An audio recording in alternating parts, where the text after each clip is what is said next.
Hey, it's Kyle again, and I'm here to continue talking about Non-Things by Byung-Chul Han today, Chapter 5, Artificial Intelligence.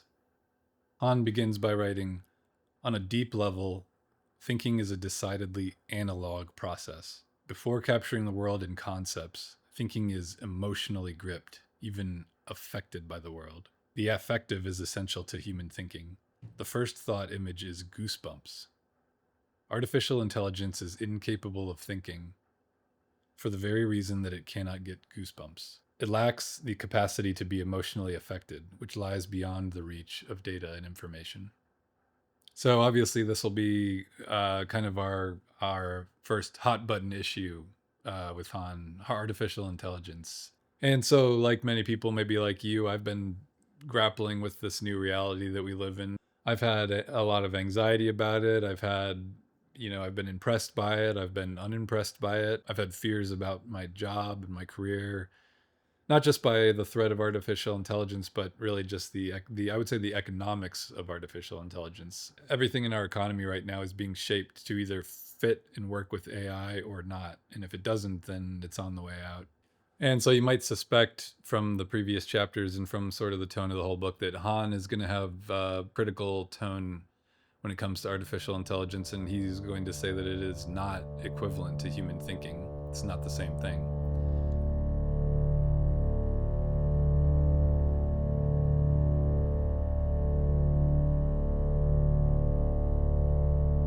Han says, thinking sets out from a totality that precedes concepts, ideas, and information. It moves in a field of experience before it turns towards the individual objects and facts in that field. And so this is a big thing for the whole chapter in one of his fundamental differences between human thinking and artificial intelligence is that for him, human thinking starts out from a totality. We are thrown into this world. We're made from evolution, biology. We're made of plants and minerals and water and imbued with instincts and senses. After millions and billions of years of the universe existing and evolution, and we come out of that process. We come out of the whole. We come out of the earth. Human beings are like we're like the tip of an iceberg that goes way deep down into the earth and into the cosmos. Just because we seem to be separated from all that doesn't mean we are. We are connected deeply, deeply down into an ocean of being and totality. It's like the totality hits us before we think. So before you have a thought about a door slamming or somebody saying something to you, you just have like an immediate, visceral reaction. It's more like your body reacts. You take in that, you sense it, and you have feelings about it before you have thoughts about it, if you ever have thoughts about it. So this is a very important thing, is that human beings and human thinking first starts from a totality before any kind of thinking or concepts or ideas come from. There's something before thinking, even before intelligence.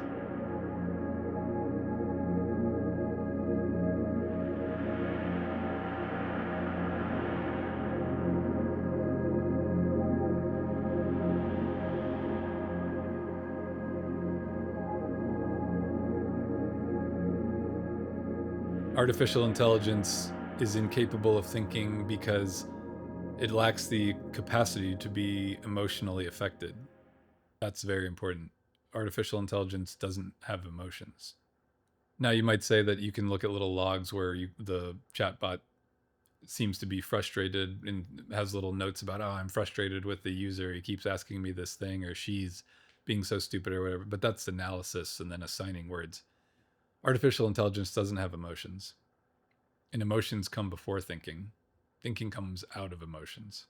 Thinking is concerned with everything possibly that could be thought. An artificial intelligence system that could only think about certain things we wouldn't call artificial general intelligence. It's like a specific intelligence. So being in its totality, which is the concern of thinking, is disclosed first of all in an affective medium, a mood. So before you have a thought about anything, you have a feeling about it, a mood about it. As all of us know, our mood and our feelings and our emotions can affect our thinking. Think about some important thing that you've had to think about, a decision that you've had to make. If you think about it on different occasions, on different days, obviously you have different thoughts about it based on your mood of that day and what's in your head from what's been going on different days of the week. And you have different thoughts because you have different moods.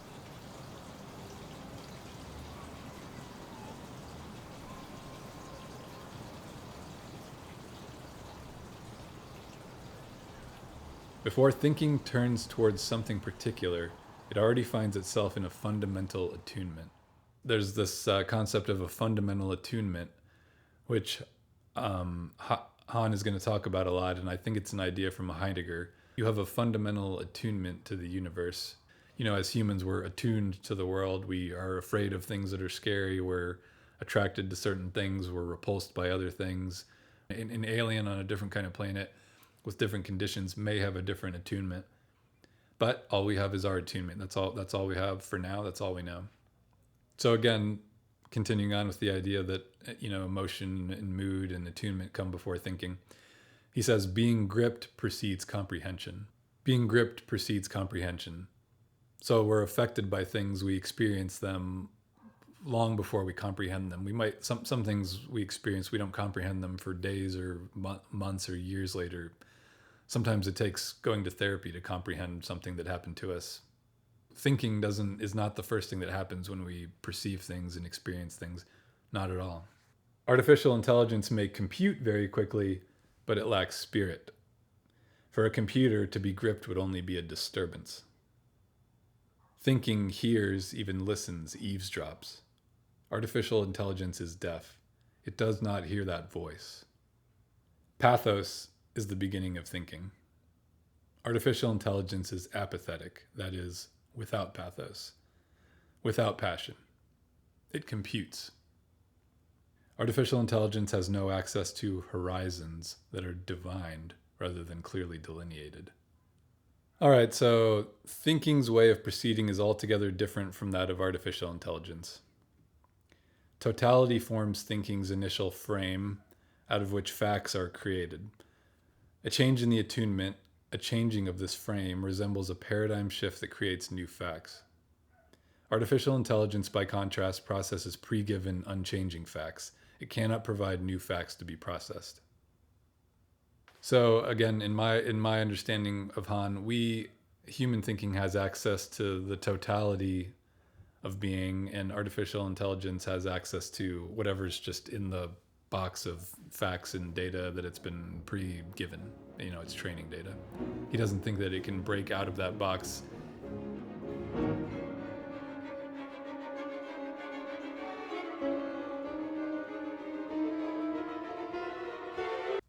All right, so on to big data.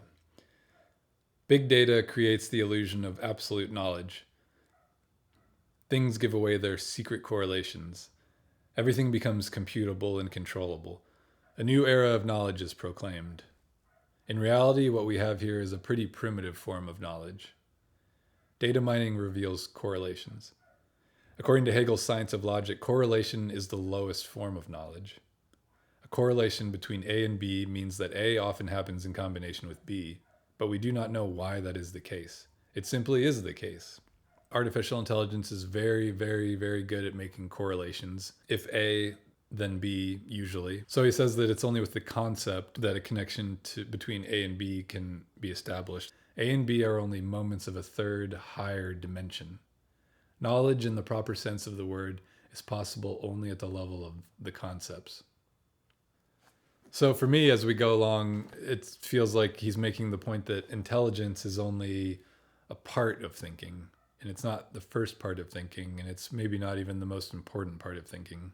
Artificial intelligence is saying, being in its totality, which is the concern of thinking, is disclosed first of all in an affective medium, a mood.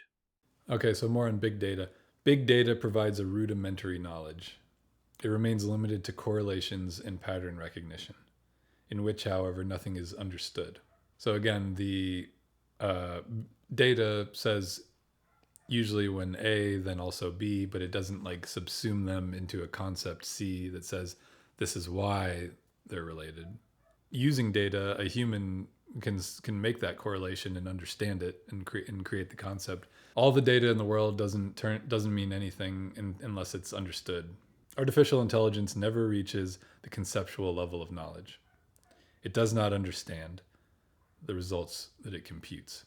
Thinking, however, has the character of an event. It puts something altogether other into the world.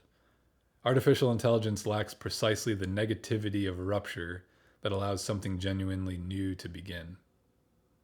Artificial intelligence ultimately continues the same. Intelligence means choosing between. All it does is make a choice between options that are given in advance, ultimately between 1 and 0. It does not move beyond what is given to untrodden paths.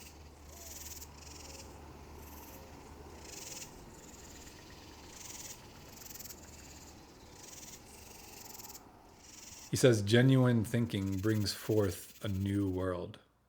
It is on the way towards the altogether other, towards somewhere else. Artificial intelligence is trapped in this box of what's given, ones and zeros, very good at dealing with all the information in that box, but genuine human thinking goes outside that box and creates new boxes, new worlds. It expands the world. I just can't repeat this enough. Genuine thinking brings forth a new world. It is on the way towards the altogether other, towards somewhere else. Thinking changes the world. It changes it in the ever darker depths of a riddle, depths which, as they grow darker, offer promise of a greater brightness. Machine intelligence does not advance to this darker depth of a riddle. Information and data have no depth. Human thinking is more than computing and problem solving. It brightens and clears the world. It brings forth an altogether other world. The main danger that arises from machine intelligence is that human thinking will adapt to it and itself become mechanical.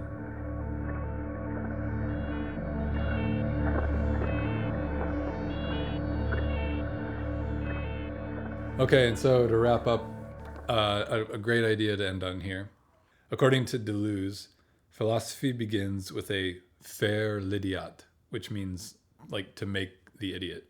So philosophy begins with making oneself an idiot. And you could think about Socrates. The only thing I know is that I know nothing. Thinking is characterized not by intelligence, but by idiocy. Every philosopher who creates a new idiom, a new thinking, a new language is an idiot. The philosopher bids farewell to all that went before.